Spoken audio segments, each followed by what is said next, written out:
Memasuki masa tahapan kampanye Pilkada 2024 pada pemilihan gubernur dan wakil gubernur serta bupati dan wakil bupati di Bumi Tonsea, sejumlah titik rawan yang ada di wilayah tersebut dipastikan akan dilengkapi CCTV. Tahapan kampanye dalam pemilihan gubernur dan wakil gubernur, bupati dan wakil bupati tahun 2024 mulai berlangsung.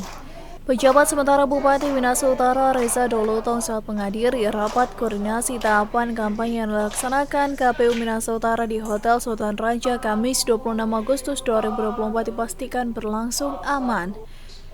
Di mana dijelaskan Bupati, pihaknya bersama Kapolres Minut sudah berkoordinasi dan mengidentifikasi sejumlah titik rawan selama tahapan kampanye.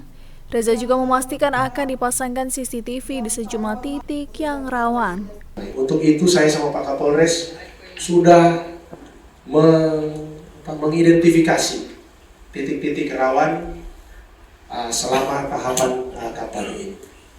Dan tentunya nanti akan kita launching bersama titik-titik awas yang tadi sudah kita bicarakan dengan Pak Kapolres akan diawasi khusus untuk titik-titik rawan menggunakan teknologi informasi yang nantinya semoga akan lebih meningkatkan kualitas. Sementara Ketua KPU Minut Hendra Lumanau mengakui rakor tersebut untuk menyamatkan persepsi antara penyelenggara dan juga pemerintah hingga TNI Polri serta calon hingga partai politik.